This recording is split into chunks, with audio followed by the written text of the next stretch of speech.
Hello friends, I am Nitu Gupta from NLS Bangalore. I am here to deliver a lecture on Indian Contract Act 1872. This is our fourth session. In the previous sessions, we have discussed how general contract is formed. We have discussed the essentials of a contract. We have discussed offer, acceptance. Then we have discussed, now in this lecture, we are going to discuss about consideration.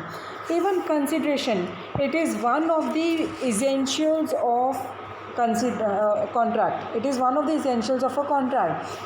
So without consideration there is no agreement. You can say an agreement without consideration is void. An agreement without consideration is void. So सबसे पहले हम discuss करेंगे कि what is a consideration, कि consideration होता क्या है. So where the consideration is defined, it is defined under section 2D of Indian Contract Act 1872. अगर definition okay, before discussing the definitions हमें ये we should know from where consideration came. Originally ये consideration कहाँ से आया है? ये English law से आया है. ओरिजिनली जो कंसिडरेशन इंग्लिश लॉ से आया है और इंडियन लॉ में एक्सेप्ट हुआ था under section 25 of Indian contract act. Is it clear? So first this principle was evolved in English law and accepted in India under section 25 of Indian Contract Act. Is it clear? So it is defined under section 2D. अब मैंने आपसे section 25 भी बोला है तो section 25 will discuss later on. सबसे पहले हम डिस्कस करेंगे सेक्शन 2D. ठीक है, तो अब ये जो सेक्शन 2D में क्या दिया गया, आपका कंसिडरेशन दिया गया है. So what is the definition of consideration?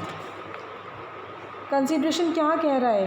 Consideration का अगर इफ़ वी टॉक इन अ ले लैंग्वेज, कंसिडरेशन मीन्स, कंसिडरेशन क्या है? इट इज़ अ रिटर्न और यू कैन से something for something. Something for something means you can से कि अगर आपने बुक सेलर से बुक्स खरीदी हैं, ठीक है, आपने बुक्स खरीदी है और आपने बदले में बुक सेलर को क्या दिया है? You have given the money, payment की है. ठीक है, आपने उन बुक्स की पेमेंट की है. Is it clear? So consideration means something for something. It means it has some value in the eyes of law.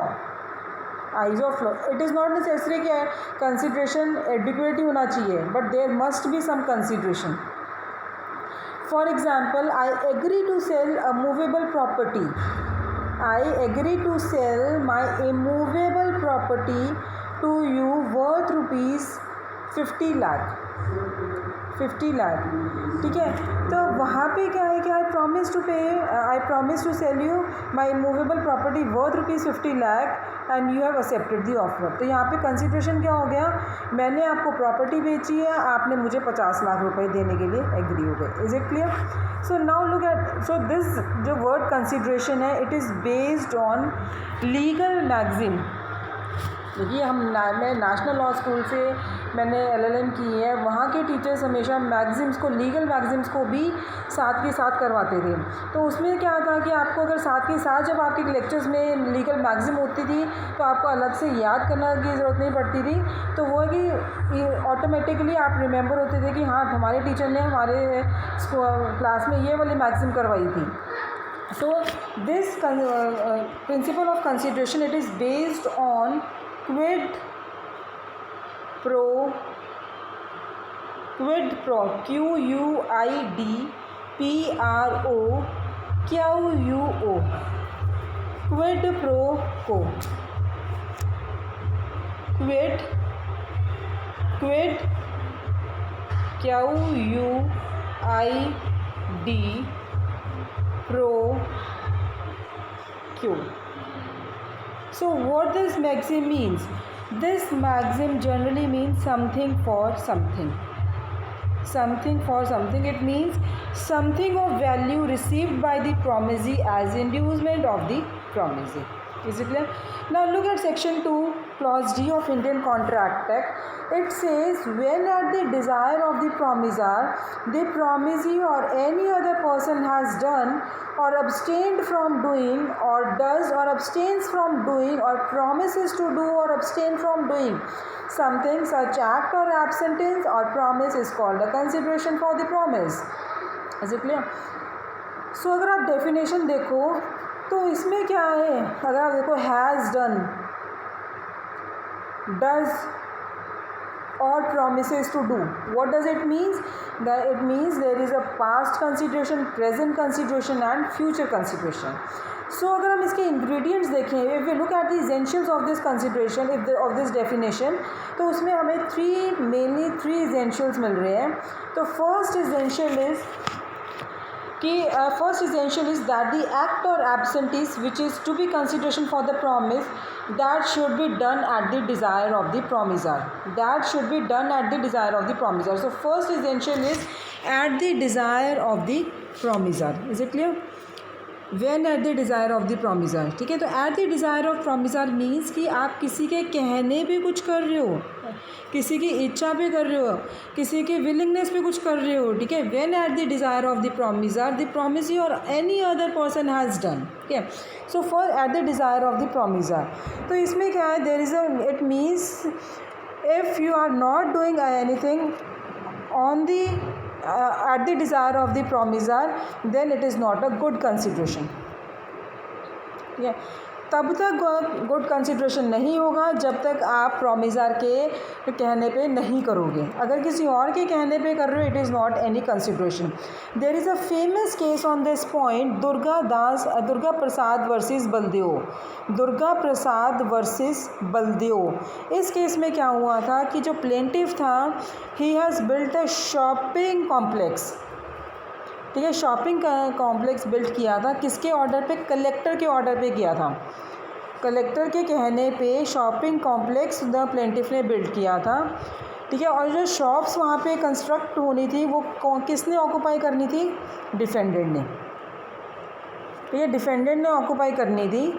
तो उसके बदले उन्होंने कहा प्लेंटिफ से कि आप मुझे ये शॉप दे दो, मैं आपको जब मेरे आर्टिकल्स सोल्ड होंगे, मेरे गुड्स जब सोल्ड होंगे, मैं आपको कमीशन पे करूँगा. ठीक है, अब लाओ डिफेंडेंट्स को उनको शॉप दे दी गई है. नाउ प्लेंटिफ है, प्लेंटिफ क्लेम कर रहा है कि मुझे कमीशन दो जो आपने प्रॉमिस किया था. ठीक है, बट जब उन्होंने देने से मना कर दिया, देन डिफेंडेंट ने क्या किया? Now when defendant refuse to pay him the commission, plaintiff went to the court. लेकिन प्लेंटिफ का जो वो कमीशन रिकवर करने का था, दैट वाज रिजेक्टेड. किस ग्राउंड पे रिजेक्ट हुआ था? दे सेड, कोर्ट सेड कि जो प्लेंटिफ का एक्ट था, it was the result not of the promise but of the collector's order. कि जो उसने शॉप्स बिल्ट की थी वो डिफेंडेंट के कहने पे नहीं की थी, वो किसके कहने पे की थी? कलेक्टर के कहने पे की थी. So here defendant is not liable to pay to the plaintiff. Is it clear? Now next essential is promisee or any other person. Is it clear? First, if we look at the definition, when at the desire of the promisee or any other person. Okay, when at the desire of the promisee or any other person. Any other person means stranger to the party. It means कि promise है जो आपने promiser के कहने पे किया है. किसने किया है? प्रॉमिसी या किसी और पर्सन ने, किसी स्ट्रेंजर ने किया है. Then also it is a good consideration. Then also it is a good, it means you can say it is a doctrine of constructive consideration. English law है. मैंने आपको स्टार्टिंग में I have told you that consideration ये कहाँ से आया? सबसे पहले ये इंग्लिश लॉ में आया था. उसके बाद it was came in India under section 25 of Indian contract act. लेकिन डेफिनेशन जो हमारी सेक्शन 2D में दी गई है, उसके अकॉर्डिंग क्या है आपका कि वहाँ पे प्रिविटी ऑफ कंसिडरेशन नहीं है. प्रिविटी ऑफ कंसिडरेशन मीन्स कि जो कंसिडरेशन है that must only move from the promisee and promisor only. Stranger या third party he cannot furnish consideration under English law, but under Indian law there is no privity of consideration. There is doctrine of constructive consideration. There is a constructive consideration. Again there is a famous case on this point, Venkata Chinnaya Rao versus Venkata Ramaya Garu. Venkata Chinaya Rao versus Venkata Ramaya Garu. इस case में क्या हुआ था? There was an old lady. Old lady थी, she granted an estate to her daughter. Daughter यहाँ पे कौन है? Defendant. Okay, there is a old lady, she granted an estate to her daughter who is a defendant in this case, and she also, that old lady asked her daughter that she should pay annuity of rupees 653 to his maternal uncle. maternal uncle यहाँ पे plaintiff है. Clear हो गया आपको? एक old lady थी, उसने अपनी डॉटर को एक प्रॉपर्टी दी है, गिफ्ट की है, और लेकिन उसने एक डायरेक्शन लगा दिया है कि अब मंथली बेसिस पे वो अपने मामा को 653 रुपीज़ एन्यूटी पे करेगी. ठीक है.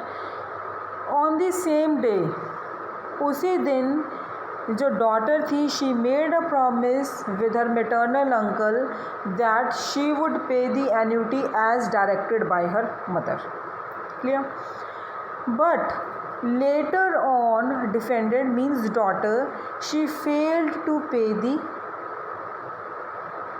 Amount as stipulated by her mother. Is it clear? Now when she failed to pay the annuity, maternal uncle filed a case against her, and she when maternal uncle filed the case, the daughter said in the court, daughter said she contended that since the plaintiffs themselves had furnished no consideration, they had no right of action. कि maternal uncle ने कोई consideration furnish नहीं की थी, इसीलिए वो मेरे against case file भी नहीं कर सकते. He is not liable to have any amount. But ये मेड्रॉस का केस था.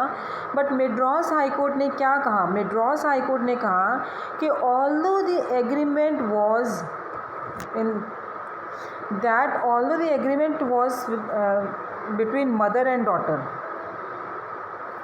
ठीक है, पहले तो मदर डॉटर के बीच में हुआ था. सो कंसिड्रेशन है कि वो मदर ने जो कंसिड्रेशन दी थी वो किसके लिए दी थी? उसके मेटर्नल अंकल के लिए, प्लेंटिफ के लिए दी थी. तो सो कोर्ट हेल्ड के plaintiff, it was for the benefit of plaintiff. So plaintiff can sue if the consideration moved indirectly from him only और पार्टली. ठीक है, चाहे उसने होली मूव किया चाहे पार्टली है, but it is in the present case it was for the benefit of plaintiff. So he can sue in the present case. Is it clear?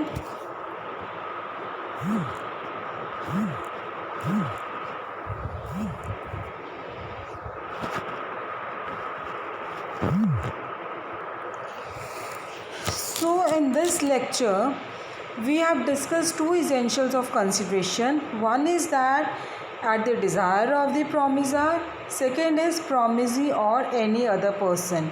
I think so you are clear about this. So see, देखिए जो Krishna study academy है, Krishna study academy में we believe कि आपको थोड़ा करवाया जाए, but you must understand the topic. So in next session I am going to discuss other essentials. Thank you.